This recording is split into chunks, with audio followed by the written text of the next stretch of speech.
we've added some new things to the supervisor side.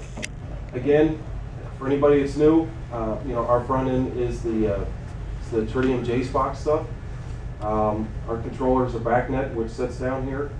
And again, you can do BACnet into LAN and all those different things. And plus, we've added some more drivers, third-party drivers that are available through us too now, which I think it'll come up here and tell us. In our case, it's considered release 4.1. We always follow behind Tritium a little bit. A couple reasons is one, we do some enhancements to it, make things easier and stuff, and plus we just make sure we did it right and check it over and over and over so before it goes out there. The FX server license, now you can actually do 3, 100, and unlimited. A lot of guys didn't know. So if you have a very big project, or say it's a project you just need, or it's a school district that has 2 buildings, now you can just do a server and up to 3 license, because you don't need to get the unlimited, because it is more money. So it's more or less saying you got 1 JSPOC in one building and another, and you want to bring them in as one, and it makes it all look as one big building. So you could just get the license toned down to where you don't have to pay so much for it. So. New BACnet and Modbus drivers, and again, that's client and server options. The operator workstation, and then the advanced operator workstation. Energy Suite. I don't know if a lot of you guys are using it. There's third-party stuff out there that you can use within Tritium, which is again our box and anybody's box, whether it's the Honeywell Webs or anybody's. There's a lot of third-party energy stuff out there, but we do offer one too.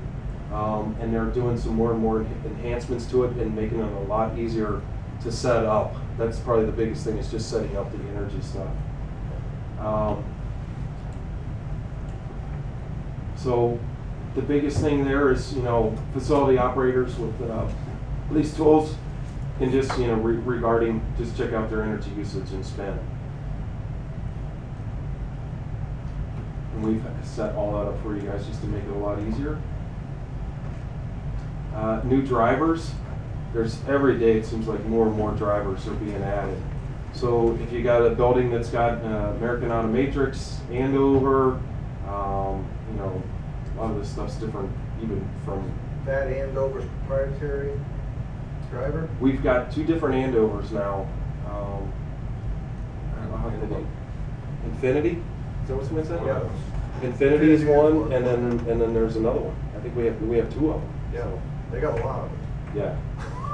Yeah, you have to be careful, because like even Train's got 2 or 3 different ones, but you can get those drivers. You can get them through Jackson, maybe not through us, but you can get that driver and then license it to work on our box. So you can get other brands out there.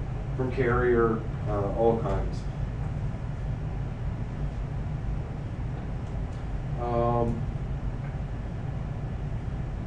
This is another new thing for the FX60, adopt a battery-less FX60 in Q4.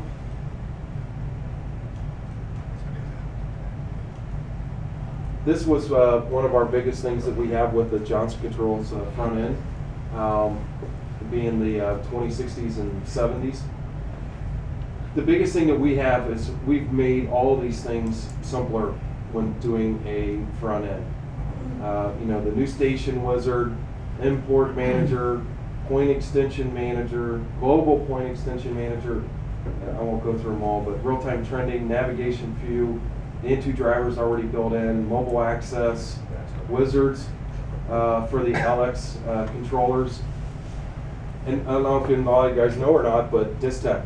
The Distech wizard or software, if you buy our Workbench Pro, Distech software is embedded in there. So you can do Distech. Distech is a LAN, version. We sell. Pain in the ass. Yes, it's. You can say that, but we do have. I mean, there's other people that offer Distech out there. Other distributors, maybe different ways of getting it, or you get signed up straight with Distech.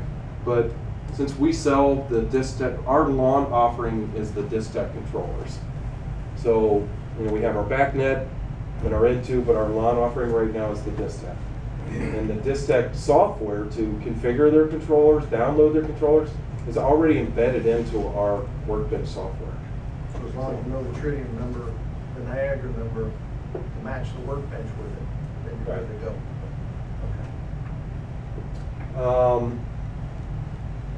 So just, you know, that's one thing a lot of guys didn't know that was already built in, which is, it's kind of nice. The biggest thing about our appliance, just lower startup costs and lower install costs, which is very true. I mean, you can go through the Tritium way of doing it and setting up, you know, your whole site and setting up all these things. Even if you didn't use our graphics, or, you know, we're doing some new enhancements to graphics too, but even the graphics part is, if you're, you know, if you take our controller, do the configuration, you pull it in, it'll actually build the graphics, tag the points and all that kind of stuff for you too. A lot of guys like that, some don't, but it's there. If you don't even use that part of it, at least doing this stuff from the point extension managers and stuff, it is just so much easier to set up your front end, setting up trends and alarms. Huge time saver. So. And again, whether that's lawn or BACnet or N2 or whatever you might be using, or Modbus, it doesn't matter. This is that release. It's based on Niagara 3.6.47. Anybody that's out there, it's all Niagara friendly. You'll know all those things.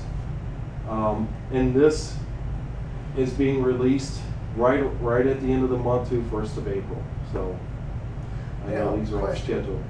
Because we're in the middle of our licensing agreements, right? Does that mean we get the 5? As far as I know, I think this one's going to be, I think it's just a free upgrade. Okay, I'll just ask them.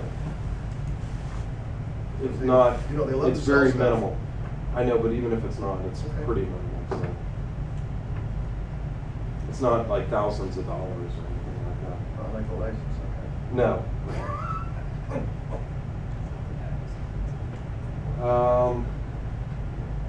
And then some of the other things that we did was really just to upgrade the files to coincide with the Niagara. Upgrade the libraries for the new PCT 6.0 controllers, the new Distech Wizards, and supports their new smart sensor, and then plus the new N2 VAV replace utility. Greg Wilmer's been working on that for a while now. All this stuff has been tested. Even the new PCA controllers and the new N2 controllers, the BACnet controllers, all of them. Because I've already had multiple people say, you know, is this thing going to work? You know, we're going to be putting it into a hospital or some high-profile job. We want to make sure this new release is all going to work. It's already been out there and installed in the field for over the last 6 months. A lot of this stuff has been. So we've just, things have already been checked out and marketed. There is a new N2 replace utility just to help out for the N2 controllers. That's it. Again, I know I went kind of quick there. So we have some other stuff to go through. Any questions at all on the controllers? Go ahead, Dave. Well, sorry. I just wanted to make sure that you hadn't heard through the grapevine. The last I heard from Greg was that 6.0 is going to be 64-bit supported. Has that changed, or is that still okay? I don't know that one. I cannot tell you. It's been back and forth. Okay. If anything, Greg would know, but I haven't heard anything new about it, so I don't know. Thank you. I just don't know.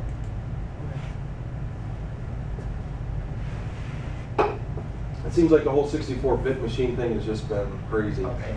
Yeah. Yeah, it is.